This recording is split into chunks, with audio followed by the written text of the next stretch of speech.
It's the most wonderful time of the year. The streets are lined with cheerful lights, the air is filled with that scent of freshly baked cookies, and if you're Mariah Carey, it's that smell of massive million-dollar royalty checks, all thanks to one Christmas song created nearly 3 decades ago. Now, as you may have noticed, Mariah Carey's Christmas classic, All I Want for Christmas Is You, is basically unavoidable from November 15th till about January 1st every single year. It's almost impossible to stroll through a shopping mall in December without hearing the song play more than once. It's in movies, holiday TV specials, and perhaps even your local IHOP plays it in the morning. This song has lit up streaming services to the point where back in December of 2019, All I Want for Christmas reached #1 on the Billboard Hot 100. The song was 25 years old and it was Mariah Carey's first hit in over a decade. It was also the first Christmas hit to make #1 since the Chipmunk song in 1958. Perhaps most surprising is that Mariah had no interest in writing a Christmas song. And when she had finally sat down to do it, she and her co-writer spent less than 15 minutes on the lyrics and the melody. So the question is, how did Mariah Carey's now classic Christmas song come to exist? More specifically, how much does a Christmas song made 30 years ago still generate each Christmas season? Born on March 27th, 1969 in Huntington of Long Island, New York, Mariah embarked early on her musical journey. She graduated from Harborfields High School in 1987, where she began writing her own poems and songs. It was during this time that Mariah had collaborated with her schoolmates to craft a full-length demo, which really showcased her natural talent at a young age. This demo, through the efforts of pop singer Brenda K. Starr, had landed in the hands of Columbia Records head Tommy Mottola. Impressed by just the first 2 songs, Mottola was determined to sign Mariah, envisioning her as a Columbia's answer to Whitney Houston. After a rigorous 2-week search, he offered Mariah a record deal, setting the stage for her meteoric rise to stardom. Fast forward to the year 1994.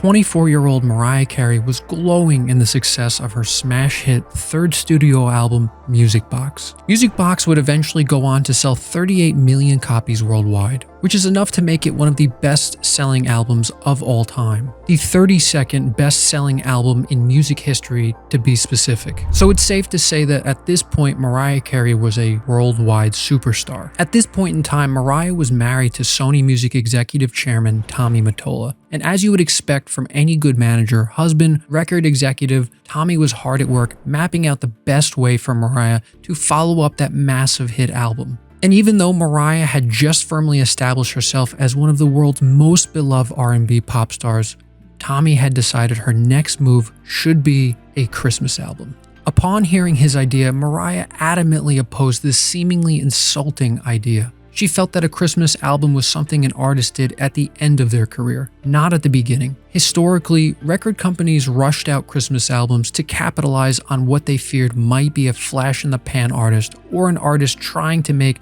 one last swing in the big leagues. For Mariah, it felt desperate at worst and extremely strange at best. For Mariah's next album to be a Christmas album, this sort of project was incredibly unorthodox, especially for somebody experiencing the success that Mariah was at that time. Mariah's longtime songwriting partner, Walter Afanasieff, wholeheartedly agreed with her sentiment. They had just put out what was looking like the album of the decade. Mariah's career was white hot. Why would they possibly take what was seemingly a major step back? But Tommy Mottola was immensely persuasive. It probably also helped that in addition to being Mariah's husband at the time, he was also the most powerful person in the music industry. Oh, and Tommy also had an additional request of the duo. He didn't want Mariah and Walter to simply throw together an album that was made up entirely of covers from pre-existing Christmas songs. He demanded that they write at least one new, totally original Christmas tune. As difficult as that challenge may have sounded, Tommy knew that writing one Christmas song is a tried and true method for generating tons of money in royalties every year forever. So, in the summer of 1994, Mariah and Walter locked themselves in a studio at the Hit Factory in Manhattan, New York, and began putting together an album that eventually would be titled Merry Christmas. Now, It was during one of those summer sessions at the studio on a fateful day in August of 1994 that Mariah and Walter started playing around with a boogie-woogie rock and roll style riff, as Walter would later describe it. Mariah came up with some lyrics off the top of her head. Call it magic, luck, divine intervention, whatever it was. Less than 15 minutes later, they had composed the lyrics and the music for what would eventually become All I Want for Christmas Is You. On October 28, 1994, Mariah's Merry Christmas album was released. It would eventually go on to sell 15 million copies worldwide, thanks very largely to the smash hit single All I Want for Christmas Is You. As of this video, All I Want for Christmas Is You has sold more than 16 million singles worldwide. That makes it the 12th best-selling single in music history. It ranks as the best-selling modern-day Christmas song ever. Now, let's talk about the numbers. How much does Mariah Carey make in royalties from this one song each holiday season, and how much has the song generated in total since its debut in 1994? To date, the timeless Christmas single has generated between 80 and 100 million in total royalties. As the song's co-writers and co-producers, Mariah and Walter enjoy the lion's share of the revenue. Perhaps more importantly, the song has become extremely valuable as an asset alone. If the song's rights were ever offered for sale, it could potentially sell for between 30 and 40 times its annual revenue. That brings us to the blaring question. How much does the song generate every year? On the low end, it has been estimated that every December, Mariah earns around 600,000 in royalties from this one song. On the high end, it's around 1.2 million. Using this range, it's presumable that All I Want for Christmas generates between $2 and $4 million